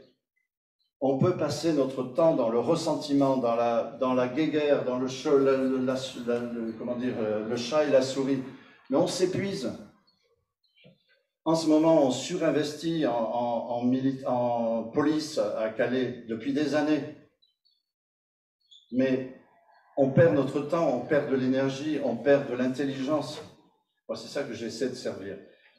Et il nous faut recréer les conditions de la conversation, de la parole, du dialogue. Sinon, alors peut-être que ça passe par du silence aussi, attention, je suis d'accord. Mais il ne faut pas se décourager, enfin, ce serait dommage. On n'a pas le droit. Ces gens-là nous donnent du tonus, vous savez. Moi, on a essayé de montrer la joie qu'on a dans ces camps. Il y a de la beauté. Cette fille, elle a 15 ans. En l'espace d'1 mois, on avait fait une école de 600 enfants. Elle était la directrice, elle avait 15 ans. Et des hommes afghans à lunettes, parce qu'on cherche les gens à lunettes, en général ça veut dire qu'ils savent lire ou qu'ils ont envie de lire, et qu'ils peuvent devenir profs. Eh bien, elle était sur eux pour faire le programme. afghane. La famille qu'on voit autour, c'est toute sa famille afghane. Elle est en ce moment bloquée dans un appartement avec sa famille à Athènes, parce qu'on a créé une petite association et on a 10 appartements. Dans chaque appartement, on arrive à caser 10 personnes, c'est petit, hein. Mais enfin voilà, on a une centaine de personnes comme ça qui sont dans des apparts loués et qu'on essaie d'entretenir dans Athènes. Alors voilà, pour l'instant, ils sont là. Mais on va avancer. Il y en aura deux, voilà. Ce qu'il faut, c'est débloquer des situations. Alors c'est sûr qu'il y a une dimension européenne. Le temps que les Balkans sont bloqués et ne jouent pas le jeu d'une Europe solidaire, il m'a parlé. Mais il y a des efforts qui se font. Moi, je connais quelques grands hommes politiques ou femmes politiques à Bruxelles. Je les admire. Hein. Elles sont à Bruxelles. Et qui ont compris qu'il y a peut-être un enjeu d'écoute plus profonde des pays des Balkans. On est allé vite à être à 27. Mais culturellement, dans une compréhension plus intérieure des différences historiques, est-ce qu'on l'a... Non, le Covid nous a freinés, c'est dramatique. En même temps, c'est super bien. Parce que peut-être qu'on peut se remettre autour des tables pour se parler, ayant pris conscience qu'on avait une condition commune vulnérable et fragile qui demandait de lutter contre des virus qui, eux, passent les frontières, hein, les barrières, les barbelés, les trucs, ils s'en foutent. Hein. Donc moi, je suis plein d'espérance. Je pense qu'on est une époque passionnante. Il faut le dire. Enfin, j'essaie de partager ça avec les jeunes, les étudiants, avec des maternelles même. Tout à l'heure, non, c'était hier, une enfant de maternelle me dit, mais là, vous venez nous parler des migrants? Je lui dis oui. Et alors elle me dit, les migrants, ce sont des oiseaux? Bah, vous partez de là et c'est super. On peut arriver à se dire des choses. Oui. Allez, d'autres. Il faut qu'on s'ancre dans le bon et dans le beau de tout le monde. Et être subversif avec ça. Sinon, on ne fait que mettre le doigt sur les plaies et les faire souffrir. Alors bien sûr, comment dire, j'y pense, j'oublie pas. Mais il ne faut pas aussi paralyser les responsables, les intellectuels dans le monde politique ou dans le monde culturel par l'urgence et la dramatisation, parce que alors les amalgames montent, les extrémismes d'analyse et d'action sont quelque part encouragés et on n'avance pas. Au contraire, on recule. Voilà. Donc moi, ce que j'essaie, c'est de m'appuyer sur les opportunités de faire sentir qu'il y a une tristesse, qu'il y a même une paresse intellectuelle dangereuse, injuste vis-à-vis des futures générations, à agir par des raccourcis, dans des formes de dramatisation ou de banalisation de la souffrance des gens, des situations, et montrer qu'il est possible de développer une culture du verre d'eau, s'il faut, accessible à un enfant de maternelle ou de la société civile, donc, ou à des parents qui ont des moyens parce qu'ils ont une chambre quelque part et qu'ils peuvent accueillir une personne pendant 2 mois de façon accompagnée en passant le relais avec une autre, pour nous-mêmes développer des formes de solidarité comme eux-mêmes en ont entre eux, entre ethnies, nations, langues, etc., en peuple. Je pense qu'il y a une anthropologie, une action par le peuple et avec le peuple qui est très importante. Le problème aujourd'hui, il me semble en France, hein, en débarquant, moi ça me frappe beaucoup. Comment dire? Il y a une forme de fantasme sur l'extrême droite, sur la force, soi-disant, de Madame Le Pen et de son réseau, qui pour moi, tel que je le connais, tel que je sens les choses, est vide. Ils n'ont pas de poids. Sinon celui de nous faire peur et de faire monter dans des raccourcis intellectuels qui sont graves, des choses qui sont manipulatoires et qui conduisent à l'impasse.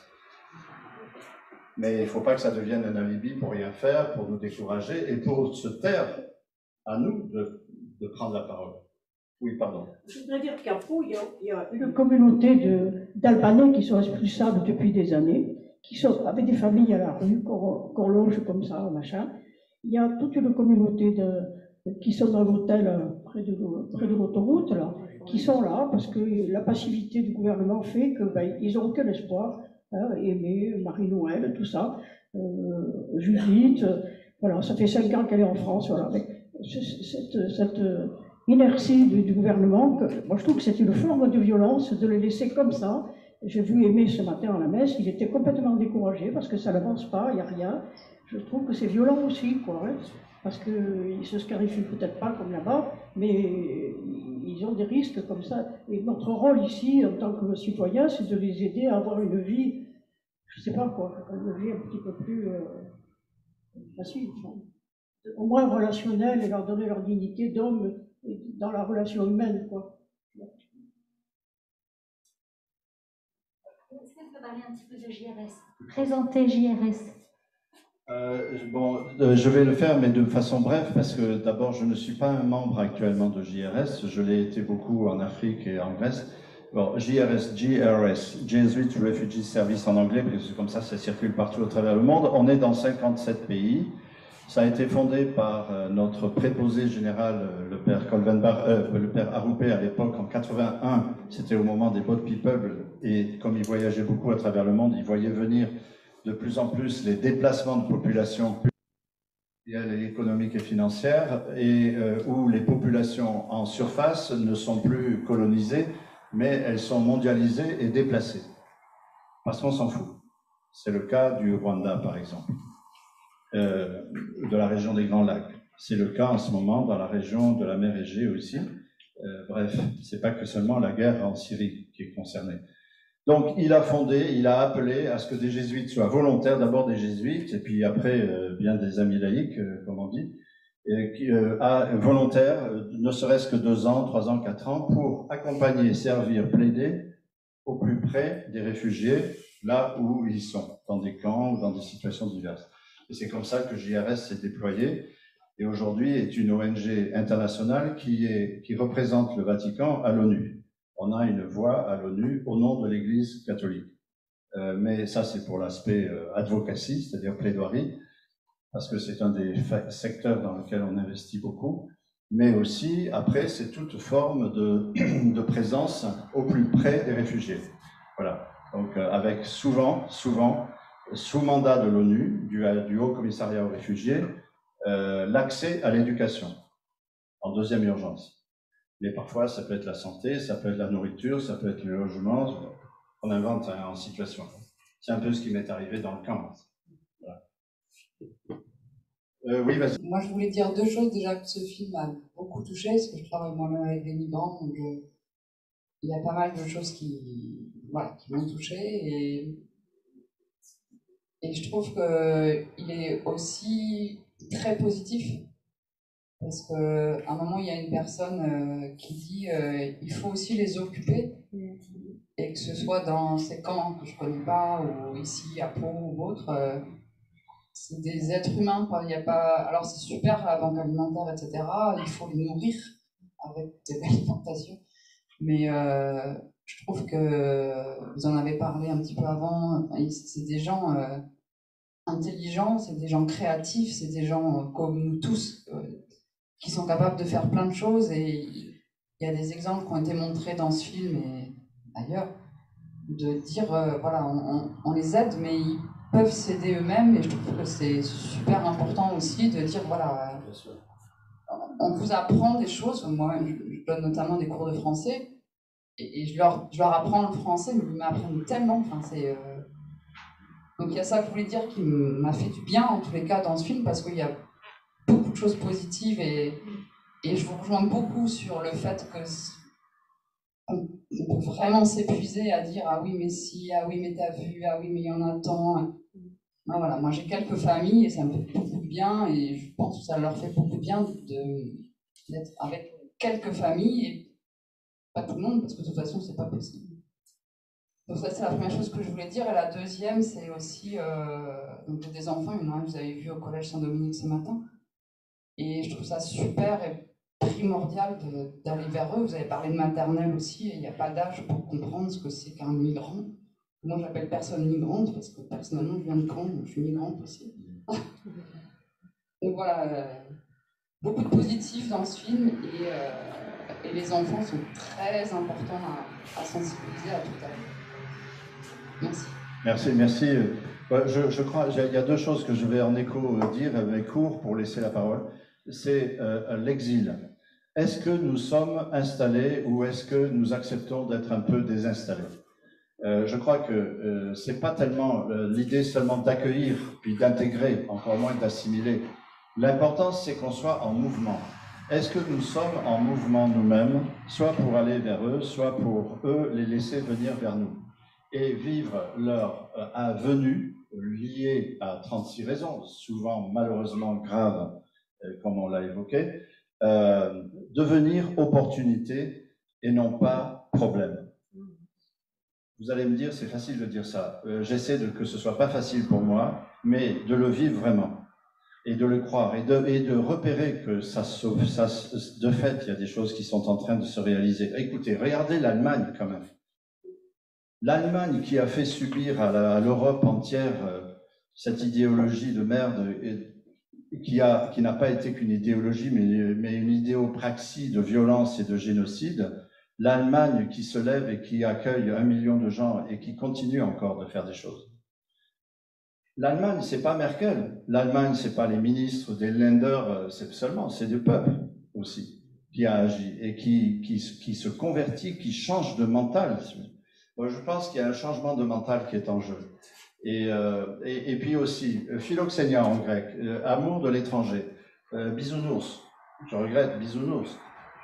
C'est pas l'amour de l'étranger en grec. Philoxénia, c'est l'inverse de xénophobia, ça c'est sûr. C'est l'inverse de la xénophobie, la haine ou la crainte de l'étranger. Mais c'est surtout un concept dynamique. Comme souvent, le logos, par exemple, c'est un concept dynamique chez les Grecs. C'est l'événement de parole, c'est pas seulement la parole. Jusqu'au dialogos, qui est là. Bon. Philoxénia, c'est l'art de transformer l'étrange étranger que je peux fantasmer ou que je peux vivre de fait comme un étrange étranger avec une capacité d'ennemi, d'inimitié, en ami. C'est la transformation de l'ennemi en ami. Pour faire du business, hein, pas immédiatement aller tous à la messe. Pour échanger, pour entrer dans des échanges qui soient humains. Ça, c'est des trucs que j'adore en Grèce, quand c'est vécu. Mais que je pense que la Grèce antique, comme la Grèce moderne, nous apprennent encore aujourd'hui, ou nous appellent à vivre aujourd'hui. Encore faut-il que nous ne soyons pas seulement en projet, nous, les Occidentaux européens, mais en trajet. Non pas convexe tout le temps. Qu'est-ce qu'on va faire? Qu'est-ce que tu fais? Comment faire? Ah, mais mon père, moi, je ne sais pas faire, etc. Toujours projet, l'entreprise, allez en avant, en avant, en avant. Mais non. Mets-toi un peu en concavité. Convexe, concave. Passif, actif. Dans la situation, je crois qu'on a beaucoup, c'est ce que j'essaie de dire dans le film, je ne savais pas que j'avais dit. Comment dire? On ne regarde pas les gens dans ce cas. Et c'est vrai, très souvent, je me suis surpris moi-même à passer des heures en action, mais je n'avais pas vraiment rencontré les personnes. Et je ne m'étais pas laissé rencontrer. Or, quand j'ai lâché ça, enfin, je commence à l'apprendre et tout ça depuis un moment, mais quand je lâche ça et que je suis en position plutôt d'écoute et de concavité, je vois que d'abord, je me fatigue beaucoup moins, et ensuite, que je perçois les capacités qui sont devant moi. Que simplement, je les mets en musique, si vous voulez, ou je les soutiens, je les reconnais. C'est l'accompagnement, ça s'appelle ça. Voilà. Enfin bon, j'ai envie de dire ça au passage, je sais que vous le pratiquez. Vas-y, Dominique. Tu disais tout à l'heure qu'il fallait qu'on change de braquet. Je me demande s'il n'y a pas un changement radical au niveau de la stratégie. Parce que nous vivons et nous présentons les migrants comme un problème. Or, la réalité des migrations est une opportunité. Et il n'y a probablement aujourd'hui que l'Allemagne qui saisit ça comme une opportunité. Pourquoi est-ce une opportunité? Vous le savez fort bien qu'à échéance de 20 ans, 30 au maximum, si nous ne faisons pas immigrer en Europe 150 millions de personnes, nous sommes foutus. C'est-à-dire qu'il n'y aura plus personne pour payer des retraites parce qu'il n'y aura pas assez d'actifs. Alors, souvent, ceux qui ne veulent pas entendre parler des immigrants sont des retraités, parce que c'est, après moi, le déluge. Mais ceux qui sont plus jeunes et ceux qui travaillent en ce moment devraient se dire, mais faisons entrer beaucoup d'immigrants pour pouvoir pallier ce problème de manque de personnes travaillant dans nos pays. C'est d'autant plus vrai que si vous avez regardé les journaux récemment, vous avez vu qu'on a une chute fantastique de la natalité dans tous nos pays d'Europe, et à un point inimaginable. Donc, saisissons plutôt une opportunité. Et cette opportunité est d'autant plus saisissable que lorsque nous voyons ces migrants qui sont venus, les conditions dans lesquelles ils viennent font que ce sont des gens qui ont une énergie vitale fantastique et qui, du point de vue de l'apport à une communauté et à une économie, ont un rayonnement absolument fantastique. Il y a un vrai problème. Le vrai problème, c'est qu'un immigrant, lorsqu'il arrive dans un coûte effectivement des sommes importantes. Il faut 5 ans pour qu'un immigrant devienne lui-même, qui travaille, quelqu'un qui va contribuer à l'économie et même à l'économie nationale par les impôts qu'il se mettra à payer. Et toutes les études qu'on a faites là-dessus dans le cadre du BIT ou d'autres organisations internationales le montrent. À partir de là, qu'est-ce que ça veut dire? Ça veut dire qu'il faut changer quelque chose dans le système des Nations Unies. On a parlé tout à l'heure, au début de la séance, de l'Organisation internationale des migrations qui s'est occupée de permettre aux gens revenus de la guerre de revenir dans leur pays. Le malheur, c'est qu'elle n'a pas changé de format depuis la fin de la guerre de 40. Elle devrait devenir aujourd'hui une organisation parmi les plus fortes. Et dans nos pays européens, on devrait appuyer cette démarche. Et finalement, ne plus considérer le United Nations HCR, le Haut Commissariat aux réfugiés, qui semble être là pour résoudre les problèmes. Non, qu'on ait une organisation qui soit vraiment une organisation internationale des migrations. Ça veut dire que dans cette organisation multilatérale, pourrait se discuter d'un nombre de contingents qui viennent de tel ou tel pays, de contingents qui arrivent dans tel ou tel pays, et on peut parfaitement bien évaluer monétairement quel prix devrait être payé au pays d'accueil pour les 5 ans dont je parle. Donc c'est un problème de trésorerie des économies d'État. Ce n'est pas un problème de donner de l'argent à perte. Ouais. Ce qui veut dire que ça devrait travailler en même temps avec le Fonds monétaire international qui définit les politiques monétaires pour voir comment on pourrait résoudre ces problèmes qui sont complètement solubles si on en a la volonté politique. Et je trouve qu'à l'approche d'une élection nationale politique, si on avait quelqu'un qui était candidat, qui se mettait à faire de l'enjeu des migrations une opportunité et non pas une menace, eh bien si on arrive au niveau du CCFD à le convaincre de faire ça, je crois qu'on aura opéré vraiment un changement. Cette soirée est en train d'y participer, super. Ah non, on est en route, si vous voulez. Bon, moi, je vis ça comme ça. Je vis d'ailleurs tout ce que les 5 dernières années où j'en ai pris plein la poire apparemment, j'ai reçu plein de fraîcheur, moi, de tonus. Vous avez dit infatigable tout à l'heure. Non, non, non, je suis fatigable, mais je ne suis pas fatigable avec les autres, ça c'est clair. Je suis relancé en permanence. Et parce que il y a de fait beaucoup d'intelligence qui m'ont été transmises et beaucoup de tonus. On est très marqué chaque fois qu'on est auprès des réfugiés. Alors il y a aussi hein, le suicide, la déprime et des choses graves. Hein. Mais bon, on pourra en parler si vous voulez.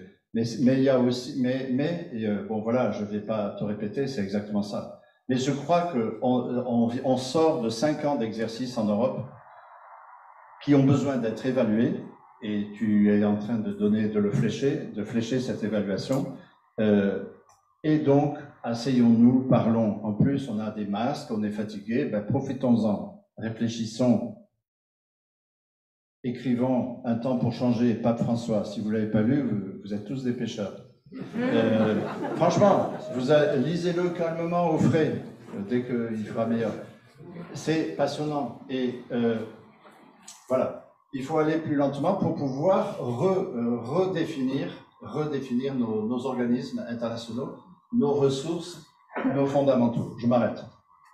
Tu vas parler.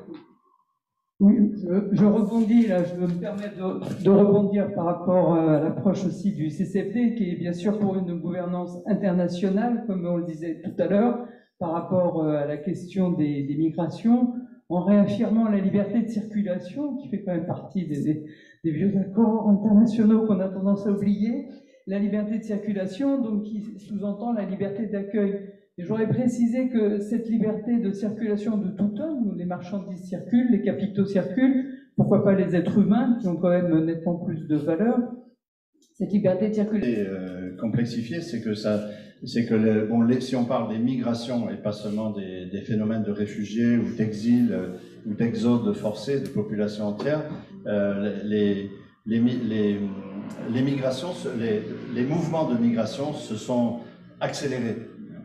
Et donc les pays ont tendance à s'affoler devant ça et à ne pas en avoir les moyens parce qu'ils n'y ont pas réfléchi. Quand en 2015, comme je l'ai dit, la vague tsunamique arrivant de Syrie tout d'un coup remplit les îles, la Grèce est absolument pas prête. L'Europe n'est pas prête.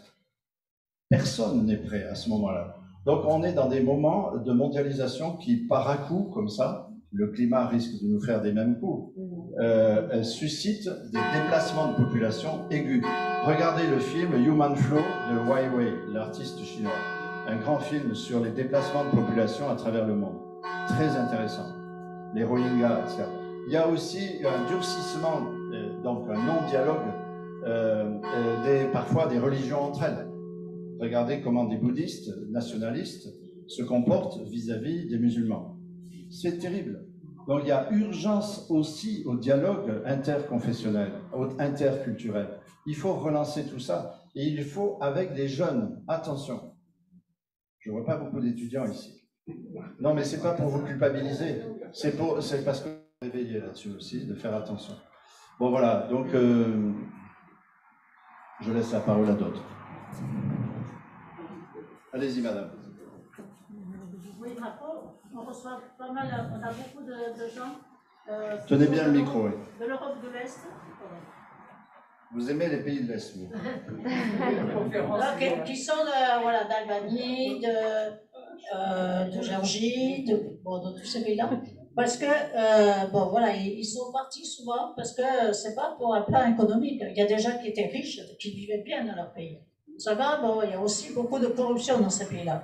Et on les dit sûrs, mais si l'Europe ne les veut pas, c'est parce que aussi, c'est quand même, ça ne se passe pas très bien dans ces pays et qu'il y a de la corruption. Mais seulement, pour les gens qui y vivent, c'est difficile à vivre. Et il y a des gens, s'ils repartent, ils risquent la mort. Et donc, alors, ils sont, effectivement, on a 5 ans, mais 5 ans, c'est long. Ils font leur demande d'asile, l'OFPRA refuse, la CNDA refuse, ils refont appel, ça dure 2 ans. Voilà. Et après, ils sont obligés de vivre sans être reconnus. Il n'y a que les enfants qui ont le droit d'aller à l'école.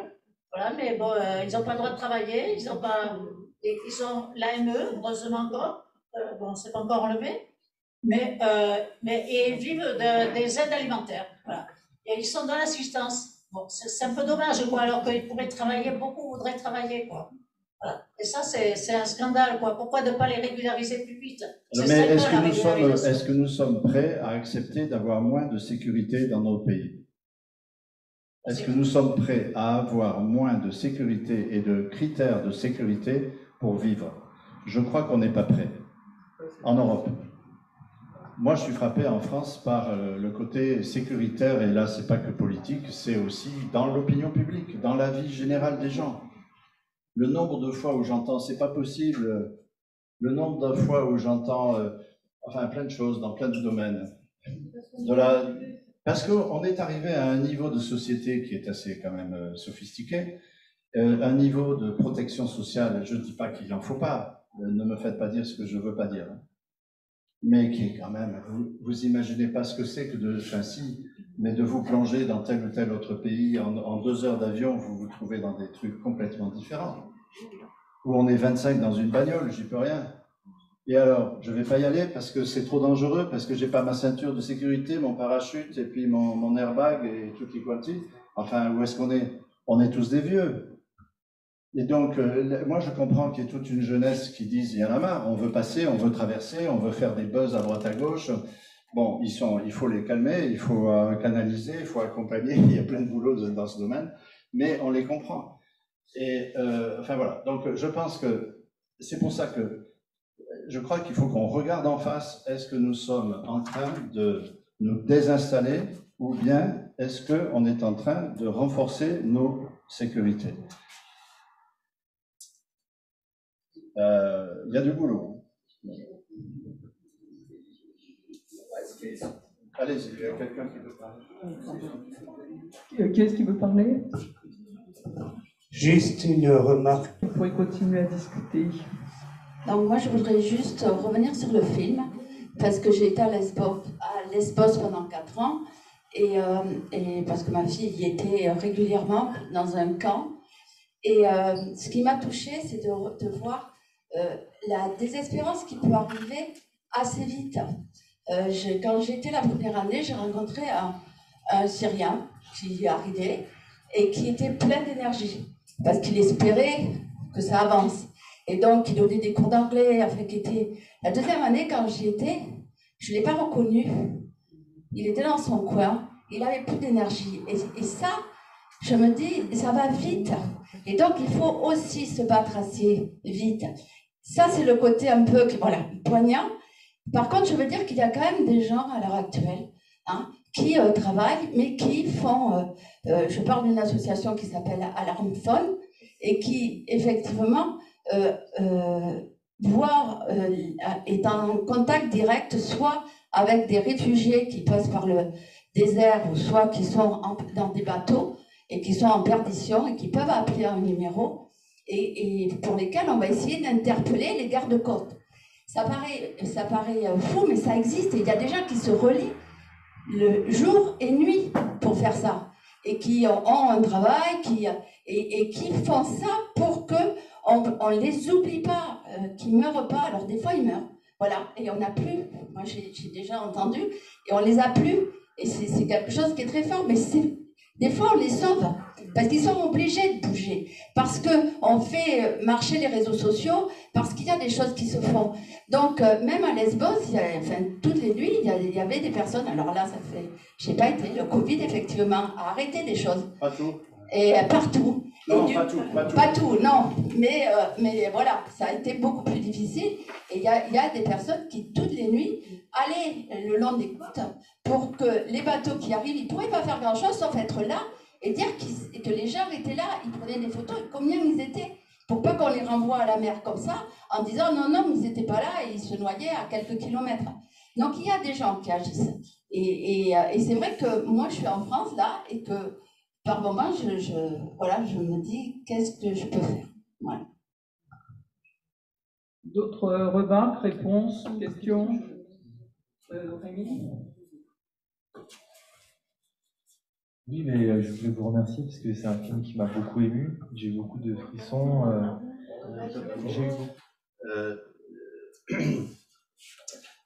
Alors, d'abord, un mot sur les Africains. Vous avez vu ce garçon.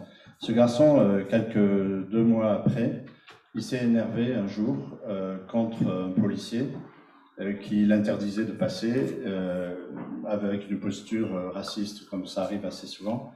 Et il lui a donné un grand marron dans la figure. Bon, il est en prison, il est toujours en prison. Il en a pour un moment.